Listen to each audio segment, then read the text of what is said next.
Il y a deux types de crypto-monnaies sur lesquelles on n'a pas investi à date. Suite au travail d'analyse fondamentale qu'on a pu mener, on a écarté des dossiers comme on voit que le marché nous a donné raison quand on sait que ça a fait moins de 1%.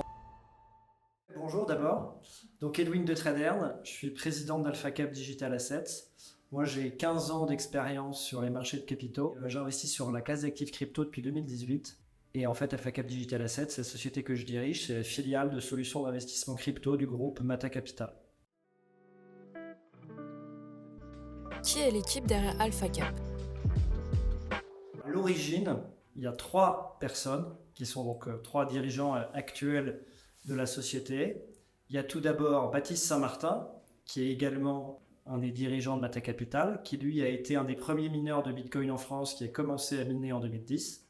Il y a également François Lavial, qui lui a commencé à miner du Bitcoin en 2015 et qui, depuis ce moment-là, fait du trading crypto, en fait. Et moi.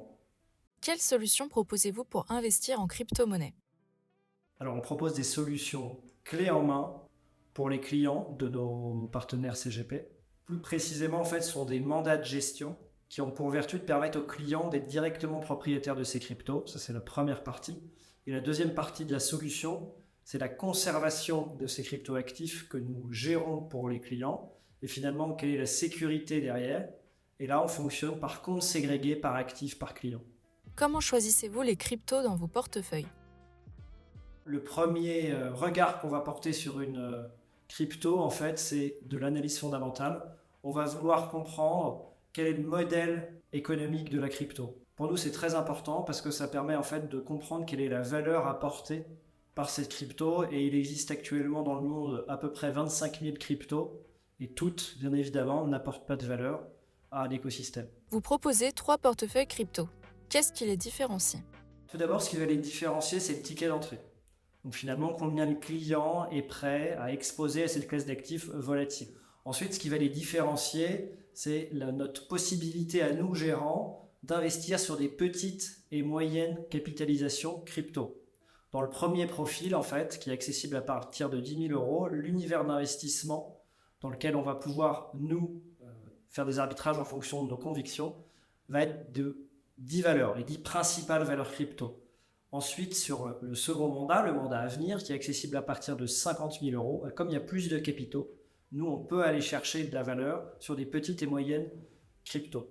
Et enfin, il y a le troisième profil, qui est le mandat dynamique, accessible à partir de 250 000 euros, où là, nous, on va avoir vocation à descendre peut-être encore plus dans la cote, donc avoir plus de petits dossiers. Et ce qui veut dire, en fait, ce qu'il faut comprendre, c'est que le potentiel de rendement est donc supérieur, mais la volatilité, le risque, est aussi supérieur. Il va avec. Pourquoi investir avec AlphaCap Digital Assets? Finalement, la première question à se poser pour un client, c'est est-ce que j'ai besoin d'un professionnel?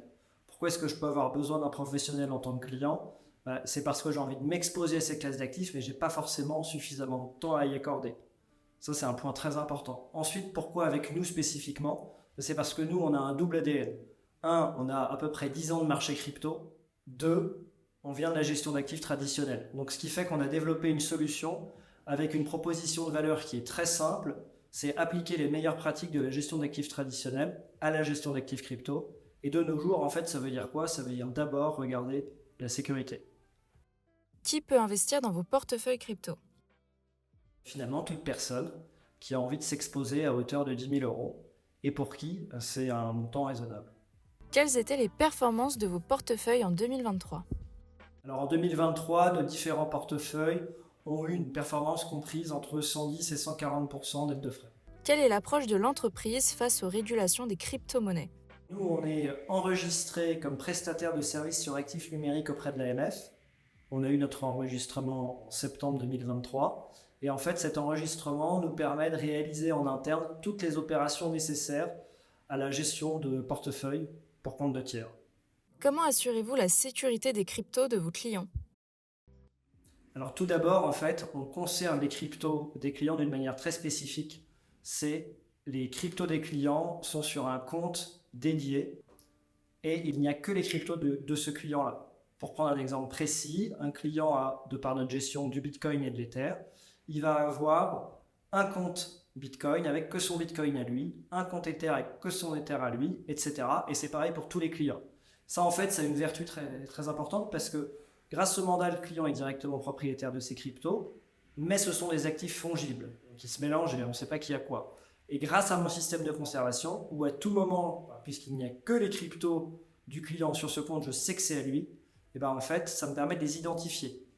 Donc, si jamais, par exemple, mon entreprise avait des difficultés, et ben le client, lui, ne serait pas impacté, puisqu'il est bien propriétaire de crypto identifié, ce qui veut dire qu'il ne se retrouverait pas avec uniquement un droit de créance. Par exemple, un client qui travaillerait tout seul sur Binance, il a son Bitcoin mélangé avec celui de tous les autres clients. Donc si une plateforme d'échange a un problème, comme on a pu le voir, eh bien tout simplement, il se retrouvera embarqué dans la liquidation judiciaire et n'aura plus qu'un droit de créance. Nous, en fait, toute notre offre, on l'a construit en miroir à ce qu'on a remarqué sur le marché crypto depuis 3 ans. Et autre point sur la sécurité, c'est ensuite comment est-ce qu'on est organisé en interne pour bouger les actifs des clients. Ça, c'est un point important. On utilise un système de multiples validations, en fait. On est plusieurs dans l'entreprise et même on peut solliciter d'autres prestataires de services sur actifs numériques dans certains cas pour valider en fait les mouvements. Comment fonctionnent les frais de vos portefeuilles? Nous, on fonctionne de manière traditionnelle par rapport à la classe d'actifs, enfin à la gestion d'actifs. Donc il y a des frais d'entrée, des frais de gestion, d'éventuels frais de surperformance s'ils ont lieu d'être. Donc ça, c'est les frais qu'on prend et les frais qu'on ne prend pas, parce que pour nous, c'est important aussi d'expliquer ça. On va par exemple pas du tout prendre de frais d'arbitrage. Quand on bouge les portefeuilles des clients, c'est parce qu'on pense qu'on va leur faire gagner de l'argent et qu'on a une bonne idée. On ne prend pas du tout de rétro-commission des plateformes d'échange ou des market makers, chez qui on va aller passer les ordres en fait, ça c'est aussi très important. On ne prend pas de frais de sortie et on ne prend pas de frais de conservation. Comment se passe une étude de crypto chez AlphaCap? On va chercher à comprendre quelle va être la gouvernance du projet. Ça pour nous c'est très important et c'est finalement assez proche dans la démarche de ce que les gérants actions peuvent faire, les gérants actions de conviction sur les marchés traditionnels. Pourquoi ? C'est parce que ça permet de savoir en fait, ou de penser savoir, est-ce qu'on peut avoir confiance dans ce qu'ils vont raconter ? Parce que finalement l'objectif derrière c'est de, en fonction de ce qu'ils vont annoncer, pouvoir étudier la bonne exécution ou la mauvaise exécution, est-ce qu'il y a un résultat favorable ou pas. Et on va devoir anticiper ça, nous, pour pouvoir justement prendre des positions sur les cryptos en question. Quelle est votre méthode d'analyse avant d'investir dans une crypto chez AlphaCap ? On a des analystes en interne et de toute manière, c'est un travail d'équipe. C'est un travail d'équipe qui se repose aussi en partie sur des compétences externes qu'on peut trouver dans des notes de broker, par exemple, hein, et comme là, dans la gestion d'actifs traditionnels. Quelles sont les cryptos sur lesquelles vous n'investirez jamais ? Il y a 2 types de crypto-monnaies sur lesquelles on n'a pas investi à date. Par exemple, toutes les meme coins comme Dogecoin, Shiba, ça on n'a absolument pas investi et à date on n'investira pas parce qu'il n'y a aucun fondamental derrière. Donc moi je ne sais pas faire, première chose. Et ensuite, suite au travail d'analyse fondamentale qu'on a pu mener, on a écarté des dossiers comme Terra Luna par exemple, grâce au réseau qu'on a en interne. On a réussi à parler à des développeurs chez eux qui nous ont expliqué concrètement comment ça fonctionnait, qui ont été assez clairs d'ailleurs. Et donc on a complètement écarté le dossier pour cette raison. Et pour l'anecdote, à l'époque, c'était pas facile de ne pas investir puisque ça montait énormément. On voit que le marché nous a donné raison quand on sait que ça a fait moins 99% très rapidement.